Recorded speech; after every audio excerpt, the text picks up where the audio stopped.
Hello students, स्वागत है आप सभी का आपके अपने चैनल में। जैसा कि आपको पता है कि हमने इससे पहले वाली वीडियो में दुर्खिम के धर्म के सिद्धांत के बारे में डिस्कस किया हुआ है कि दुर्खिम ने धर्म को लेकर के क्या सिद्धांत दिया हुआ था। उससे पहले हमने बात किया हुआ था दुर्खिम के श्रम विभाजन के सिद्धांत को।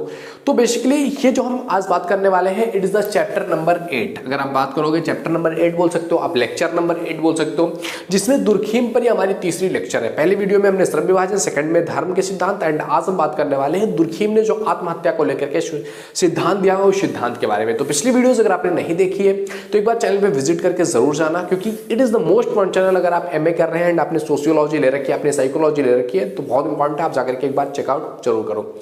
ओके, तो चलो देखते हैं आज जो दुर्खिम ने आत्महत्या का सिद्धांत दिया हुआ है। तो दुर्खिम की आत्महत्या का जो सिद्धांत है वो उनकी एक बुक है ली सुसाइड, LESUCID। ली सुसाइड में उन्होंने आत्महत्या के सिद्धांत को प्रतिपादन किया है और उन्होंने बताया है कि आत्महत्या क्यों होते हैं, आत्महत्या के पीछे रीजन क्या है, आत्महत्या के बारे में कॉन्सेप्ट में उन्होंने बताया है कि आत्महत्या एक सामाजिक तथ्य है। आत्महत्या के बारे में बात करते हुए उन्होंने कहा है कि आत्महत्या क्या है, एक सामाजिक तथ्य है। तो आत्महत्या के बारे में अगर हम बात करें तो आत्महत्या को परिभाषित करते हुए, आत्महत्या के अर्थ के बारे में बात करते हुए जो है इमाइल दुर्खिम कहते हैं कि आत्महत्या एक ऐसा वर्ड है ना जिसको लोग बेसिक रूप में यूज करते हैं, लोग अपने लाइफ में यूज करते हैं कि इसने आत्महत्या कर लिया या ये हो गया, मतलब उसने इस तरह से अपने आप को हर्ट कर लिया, आत्महत्या कर लिया। तो ये एक बेसिक तौर पर बात किया जाता है जिसमें ये समझा जाता है कि एक व्यक्ति के द्वारा खुद को मार लेना, खुद की लाइफ को खत्म कर देना, खुद की लाइफ को एंड कर देना कहलाता है आत्महत्या। लेकिन दुर्खिम ना इस बारे में एक अलग ही पॉइंट ऑफ व्यू रखते हैं। दुर्खिम अपना पॉइंट ऑफ व्यू रखते हुए कहते हैं कि आत्महत्या शब्द का प्रयोग ऐसी मृत्यु के लिए किया जा सकता है जो स्वयं मृत व्यक्ति द्वारा की गई सकारात्मक या नकारात्मक क्रिया का प्रत्यक्ष या अप्रत्यक्ष स्वरूप है।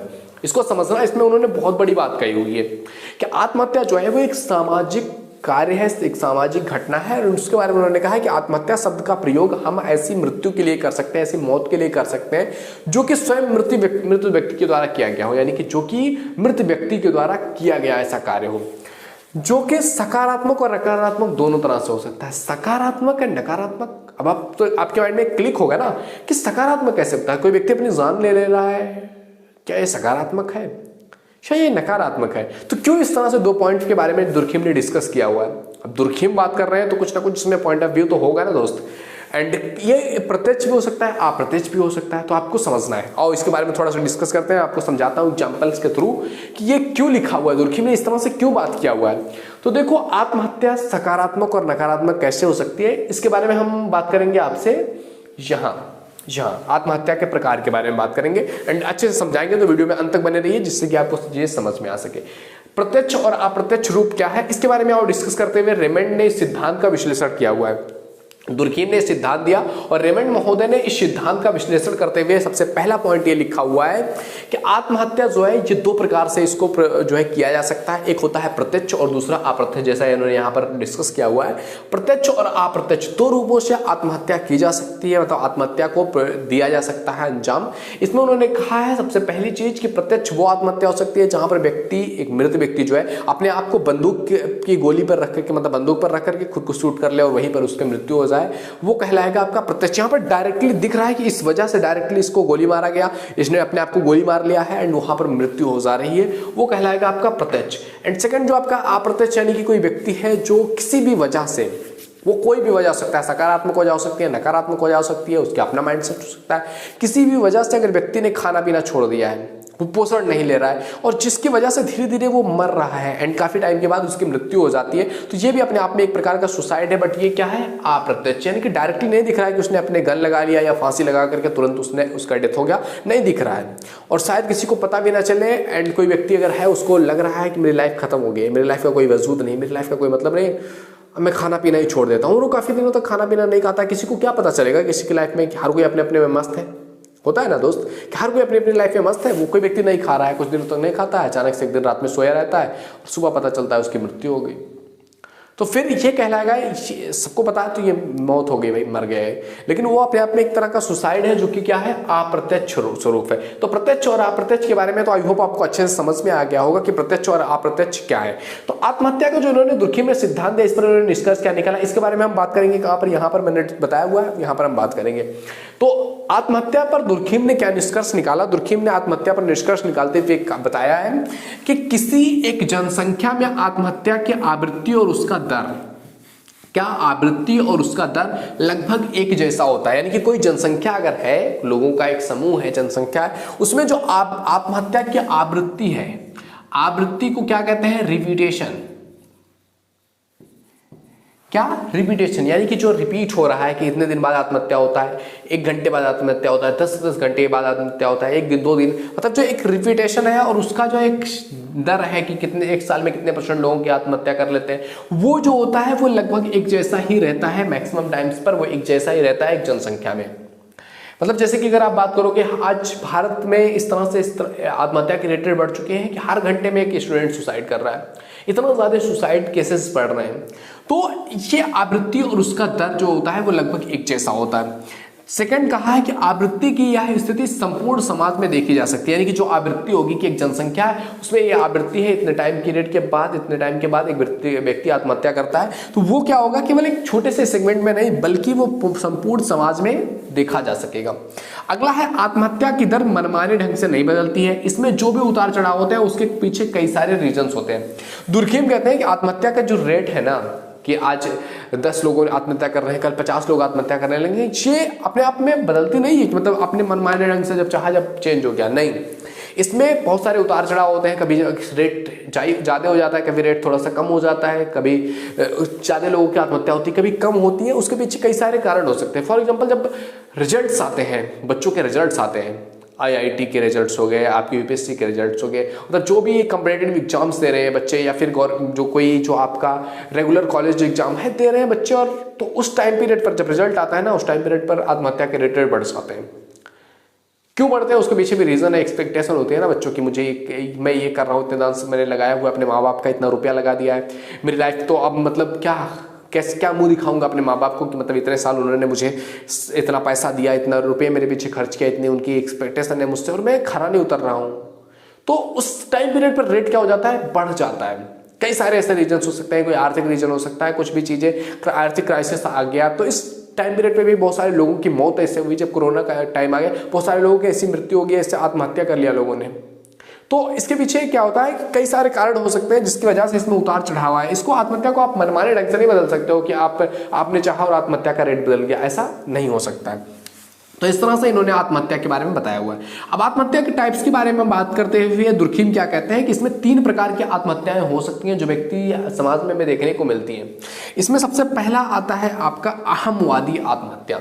अहमवादी आत्महत्या का अर्थ है जिसमें व्यक्ति अपने आप को अहम समझता है, अपने आप को समाज से अलग समझने लगता है, एंड कहीं ना कहीं व्यक्ति एक सोशल प्राणी है। और व्यक्ति जब समाज छोड़ता है, समाज का जब वो अहम समझता है तो समाज से उसका विघटन होना स्टार्ट हो जाता है, वो अपने आप को अलग थलग समझने लगता है और वो समाज से धीरे धीरे अलग होने लगता है। समाज का उसके प्रति एक रिस्पॉन्स होता है वो धीरे धीरे कम होने लगता है और व्यक्ति डिप्रेशन में धीरे धीरे जाने लगता है कि मुझे समाज से कुछ लेना देना नहीं, मेरा समाज से कुछ भी कनेक्शन नहीं है, लोगों से मेरा कुछ भी लेना देना नहीं, मेरी जिंदगी का कोई मतलब नहीं रहता। जब लोग उससे थोड़ा सा दूर होने लगते हैं तो ये जो अहमवाद होता है ना, ये व्यक्ति को खोखला अंदर से बना रहा होता है। क्योंकि समाज में अगर आप रहते हो ना, जैसे कि मैंने पिछली वीडियो में बात किया हुआ था, एक समूह में रहते हैं एंड समूह के लिए जब आप काम कर रहे होते हैं, आपका एक विजन होता है कि लोग मेरे साथ हैं, ये जो लोग हैं, जो समाज है, ये मेरा है, ये देश मेरा है, ये समाज मेरा है, इस समाज की जिम्मेदारी मेरी है, इस समाज को बदलना मेरे जिम्मे है, मैं कुछ एफर्ट लगा सकता हूँ। तो वहां से आपके अंदर एक एनर्जी आती है और जब व्यक्ति अहमवाद में चला जाता है ना, तो व्यक्ति अपने आप को सबसे अलग महसूस करने लगता है कि मैं बस मेरे तक ही सीमित हूँ।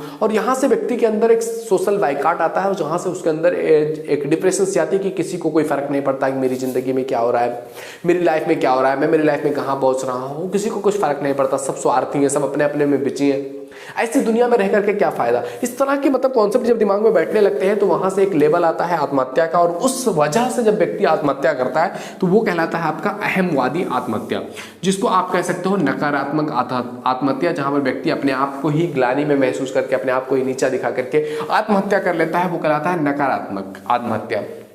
एंड सेकेंड है आपका, जो बात करेंगे सकारात्मक आत्महत्या की, जिसमें वो है आपका परार्थवादी आत्महत्या। यानी कि जब व्यक्ति अपने आप की जो सेल्फ है उसको लोगों के साथ इस तरह से कनेक्ट कर लेता है जहां पर वो किसी और के लिए, लोगों के लिए, समाज के लिए अपनी जान कुर्बान करने को तैयार हो, जहां वो किसी मकसद के लिए, किसी विजन के लिए अपने आप को न्यौछावर करने को तैयार हो, अपने आप को मारने को तैयार हो, अपनी जान भी देने को तैयार हो, ऐसी स्थिति को कहते हैं आप परार्थवादी आत्महत्या। यानी कि आत्महत्या तो हो रही है, वहां वहाँ भी गोली चलाई जा रही है, जैसे कि चंद्रशेखर आज़ाद ने एल्फर्ट जो गार्डन था वहाँ पर अपने आप को गोली मार लिया था। लेकिन वो गोली मारना, वो आत्महत्या करना, क्या वो नकारात्मक था? नहीं।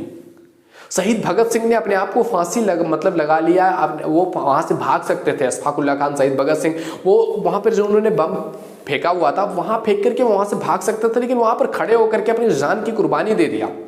विजन क्या था उसके पीछे कि एक जान जाने से हजारों लोग आएंगे अपनी जान देने के लिए, हजारों लोग तैयार होंगे इस देश को आजाद कराने के लिए। विजन मैटर करता है। जब आप इस तरह से जुड़ जाए कि लोगों के लिए, अपने समाज के लिए अपनी जान की कुर्बानी आप दे सकते हो, आप समाज को एक long term point of view देने के लिए, समाज को एक लेसन देने के लिए, समाज को एक मैसेज देने के लिए अपनी जान की कुर्बानी दे रहे हूं, वो कहलाता है आपका परार्थवादी। और ये कहीं ना कहीं आपकी सकारात्मकता को दिखाता है कि आप किस पॉइंट ऑफ व्यू की तरह दे रहे हैं अपनी जान को, अपने प्राणों की आहुति दे रहे हैं, तो वो कहलाएगा आपका परार्थवादी। एंड अगला है आपका विसंगत और अस्वाभाविक। ये क्या कहलाता है आपका विसंगत और अस्वाभाविक? यानी कि जब व्यक्ति के लाइफ में एक ऐसी परिस्थिति आ जाए जो व्यक्ति को पता ही नहीं था, जिसके बारे में व्यक्ति अवगत ही नहीं था, अस्वाभाविक रूप से अचानक से उसके ऊपर एक ऐसी परिस्थिति आ जा रही है जहां से वो उभर नहीं पा रहा है। ऐसी परिस्थिति आ रही है जहां पर वो खुद को अगर अनुकूल न कर पाए, उस परिस्थिति के अनुसार अपने आप को ढाल नहीं पाता है, उसके अंदर एक डिप्रेशन सी आ जाती है कि यार मेरी लाइफ तो खत्म, अब मैं करूंगा क्या, मेरे पास कोई ऑप्शन नहीं है, और वहां पर व्यक्ति अपने आप को खत्म कर लेता है। तो वो कहलाता है आपका विसंगत और अस्वाभाविक आत्महत्या। जैसे कि कोरोना पेंडेमिक आया, इस टाइम पीरियड पे लोगों के समझ में नहीं आ रहा था कि अब उनकी लाइफ क्या होगी। अचानक से जो 10,000 की नौकरी कर रहा था एंड वो जी रहा था, 10,000 की नौकरी कर रहा है, अपनी फैमिली चल रही है, ठीक है, 1 महीने काम किया, 1 महीने में पूरी फैमिली सेटल है, चल रही है, ठीक ठाक चल रहा है। अचानक से लॉकडाउन हो गया, पूरी तरह से उसकी सैलरी खत्म, चीजें खत्म, बात कर, अब समझ नहीं आ रहा है कि करूं तो करूं क्या, लाइफ में जाऊं तो जाऊं कहां, सारा कुछ समझ में ही नहीं आ रहा है, सारा कॉन्सेप्ट हिल चुका है, सारा पॉइंट ऑफ व्यू हिल चुका है। तो वहां पर एक ऐसी स्थिति आ जाती है, अगर व्यक्ति ने उसमें अपने आप को अनुकूल नहीं किया, अपने आप को उसमें जो है उसके हिसाब से ढाला नहीं, तो व्यक्ति के अंदर ऐसी स्थिति आ जाती है कि वो आत्महत्या करने पर मजबूर हो जाता है। तो विसंगति और अस्वाभाविक ये है। तो इस तरह से इन सब चीजों के अनुसार जो है दुर्खीम ने एक पॉइंट ऑफ व्यू, एक निष्कर्ष निकाला, और उन्होंने कहा कि समाज जो है, आत्महत्या वो एक सामाजिक घटना है, और इसमें हर एक पॉइंट ऑफ चीज पर जहां पर व्यक्ति सुसाइड कर रहा है, वो केवल ऐसा नहीं होता कि वो अपने आप को खत्म करना चाहते हैं। देखो दुनिया में हर व्यक्ति जीना चाहता है, हर व्यक्ति चाहता है कि उसकी जिंदगी अच्छी हो, उसकी लाइफ अच्छी हो, वो काफी समय तक जी सके, दुनिया का एंजॉय कर सके। लेकिन परिस्थितियां इस तरह से हो जाती हैं, एक तरह का पॉइंट ऑफ व्यू आपका बन जाता है, इस तरह से सोच बन जाती है जहां पर आप अपने आप को खत्म कर लेते हो कि यार अब मेरी लाइफ में कोई मतलब नहीं है, कुछ सीन नहीं बनता। मेरे दोस्त, इस वीडियो के माध्यम से मैं मैसेज देना चाहूंगा तुम्हें कि तुम्हारी जिंदगी की वर्स्ट से वर्स्ट कंडीशन है, जहां तुम डूब चुके हो, पूरी तरह से खत्म हो चुके हो, तुम्हें लगता है कि तुम्हारी जिंदगी खत्म है, कोई मतलब नहीं है, तुम्हारा कुछ भी नहीं है, मतलब तुम जहां से समझ रहे हो कि खत्म, अब मुझे जीने का मतलब कुछ भी उपाय ना दिख रहा हो, उस टाइम पीरियड में मेरे दोस्त इस बात को याद रखना कि तुम उस सिचुएशन को चेंज कर सकते हो, उस टाइम पीरियड को बदल सकते हो, उस वर्स्ट कंडीशन से तुम दुनिया का टॉप कंडीशन तक पहुंच सकते हो। ये भरोसा अपने अंदर रखना मेरे दोस्त, क्योंकि देखो अगर तुम समझ रहे हो कि ये कंडीशन आ गई है और उस कंडीशन को तुम झेल नहीं पा रहे हो, या तुम्हारी फैमिली में कुछ प्रॉब्लम आ गई, तुम उसको झेल नहीं पा रहे हो और तुम अपने आप को खत्म कर दे रहे हो, तो तुम्हें क्या लगता है कि तुम्हारे जाने के बाद तुम्हारी फैमिली में जो प्रॉब्लम थी वो सॉल्व हो जाएगी? नहीं। जो प्रॉब्लम आ गई थी, चाहे वो आर्थिक समस्या हो, चाहे जो समस्या हो, ये क्या तुम्हारे मरने के बाद वो ठीक हो जाएगी? नहीं ना दोस्त, उससे कुछ भी फर्क नहीं पड़ेगा। कुछ दिन लोग तुम्हारे लिए रोएंगे पिटेंगे, 2-4 दिन 10 दिन, उसके बाद लोग भूल जाएंगे कि तुम कुछ भी थे भी। दुनिया में करोड़ों लोग आए, करोड़ों लोग गए हैं, जिनको कोई याद नहीं रखता है कि उन्होंने आत्महत्या कर लिया, मर गए, खत्म हो गए, ठीक, खत्म, ओके। अगर आप इस तरह से कोई हरकत कर दे रहे हो या आत्महत्या अपने को खुद को नुकसान कर रहे हो, हर्ट कर रहे हो, इट्स वेरी डेंजरस थिंग। तो देखो दोस्त, आप जब भरोसा कर रहे हो ना ईश्वर पे, तो ईश्वर जो करता है अच्छा करता है। ये कॉन्सेप्ट आपको वो पावर देता है ना, जो दुनिया की कोई किताब, कोई बुक, कोई थ्योरी नहीं दे पाएगी आपको, कि ईश्वर जो करता है अच्छा करता है। आपकी जिंदगी में आज जो हो रहा है वो कल आने वाले टाइम पीरियड पर आपके लिए बेहतर साबित होगा। ये भरोसा, और ईश्वर पर भरोसा कि मेरा यार ईश्वर मेरे साथ गलत नहीं करेगा, जो चीज भी करेगा अच्छा करेगा। ये भरोसा आपको वर्स्ट कंडीशन से भी उठा सकता है दोस्त। तो दुर्खीम ने आत्महत्या का इस तरह से सिद्धांत दिया हुआ था। आई होप वीडियो तुम्हें पसंद आया होगा। वीडियो पसंद आया तो लाइक जरूर करो। पहली बार चैनल पे आए, visit the channel. If you think it is valuable तो सब्सक्राइब कर लेना। अच्छा लगे तो अपने दोस्तों में शेयर करो, ताकि उनको भी इससे काफी हेल्प हो सके और वो भी अपने एग्जाम में अच्छे मार्क्स ला सके। ओके, मिलते हैं आपसे अगले वीडियो में। Thank you.